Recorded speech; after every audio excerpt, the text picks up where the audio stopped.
தமிழுக்கும் தமிழர்களுக்கும் வணக்கம். சீமானின் மாஸ்டர் பிளான், காளியம்மாள் எடுத்த அதிரடி முடிவு. இந்த தகவல் குறித்து அந்த வீடியோல முழுமையா பார்க்க போறோம். வாங்க பார்க்கலாம். தேர்தல் வருவதற்கு ஒரு வருடத்திற்கு முன்பாகவே நாம் தமிழர் கட்சியிலிருந்து பார்த்தீங்கன்னா வேட்பாளர்களை அறிமுகப்படுத்தி களப்பணியில் ஈடுபட வைக்கிறது தான் சீமானுடைய ஒரு சிறந்த பிளானாகவே பார்க்கப்படுது. இந்த பிளான்ல இந்த மே மாதம் நடந்த இணைய எழுச்சி பொதுக்கூட்டத்தில் கூட வேட்பாளர்களை அறிமுகப்படுத்தாம போனதற்கு முதல் முக்கிய காரணம் என்ன அப்படின்னா, கட்சியுடைய முன்னாள் நிர்வாகிகள் மீண்டும் வந்து இணைவதற்கு வாய்ப்பு இருக்கு அப்படின்ற காரணத்தினாலையும், அதற்கு பிறகு அவங்களுக்கு தொகுதி வாரியாக பிரிக்கிறதுல ஏதாவது பிரச்சனை ஏற்பட்ட போது அப்படின்ற காரணத்தினால தான் அந்த ஒரு தருணத்தில் வேட்பாளர்களை அறிமுகப்படுத்தாம இருந்தார் சீமான். அதற்கு அடுத்தபடியாக கொடுத்த கால அவகாசம் எல்லாமே முடிந்த பிறகு நாகப்பட்டினம் மாவட்டத்தில் ஃபாத்திமா ஃபர்கானா பார்த்தீங்கன்னா சீமான் அவர்கள் வேட்பாளராக அறிமுகப்படுத்தியிருந்தார். இந்த ஒரு விஷயம் தான் நாம் தமிழர் கட்சியில் இருக்கக்கூடிய ஒவ்வொரு நிர்வாகிகளையுமே திரும்பி பார்க்க வச்சிருந்துச்சு அப்படின்னு சொல்லலாம். ஏன்னா நாம் தமிழர் கட்சியுடைய ஒரு பெண் சிங்கம் என்று சொல்லப்படுற காளியம்மாளுடைய ஒரு தொகுதியான நாகப்பட்டினத்தில் ஃபாத்திமாவை நிற்க வைக்கிறது அப்படின்றது எந்த அளவுக்கு ஒரு சரியான முடிவாக இருக்கும் அப்படின்னு அனைவருமே சந்தேகத்த வேலையில தான் சீமான் அவர்கள் பார்த்தீங்கன்னா இதற்கு பின்னணியில் ஒரு பிளான் இருக்கு அப்படின்னும்,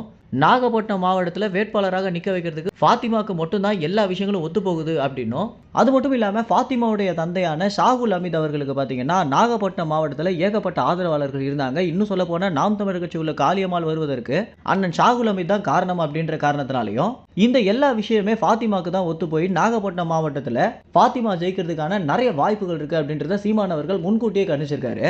இதற்கு அடுத்தபடியாக காளியம்மாளும் பார்த்தீங்கன்னா இந்த ஒரு விஷயம் தெரிஞ்ச பிறகு அதிரடி முடிவாக அவருடைய ஆதரவாளர்கள் மத்தியில் கூட எப்படியாவது ஃபாத்திமாவை ஜெயிக்க வைக்கணும் அப்படின்னா, ஏன்னா இப்போ ஷாகுல் அமீது எனக்கு உண்மையிலேயே ஒரு அப்பா போல அப்படின்னும், ஃபாத்திமா என்னுடைய உடன் பிறந்த சகோதரி போல அப்படின்னும், இதனால நிச்சயமாக ஃபாத்திமாவை ஜெயிக்க வச்சே தீருவோம் அப்படின்னு காளியம்மாளுடைய ஆதரவாளர்கள் மத்தியில் கூட பார்த்தீங்கன்னா காளியம்மாள் இந்த ஒரு விஷயத்தை பகிர்ந்திருக்காங்க.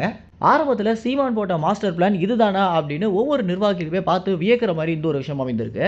மேலும் இந்த தகவல் குறித்து என்ன நினைக்கிறீங்க அப்படின்ற உங்களுடைய கருத்துக்களை கமெண்ட்ஸ்ல தெரிவிங்க. நன்றி, வணக்கம்.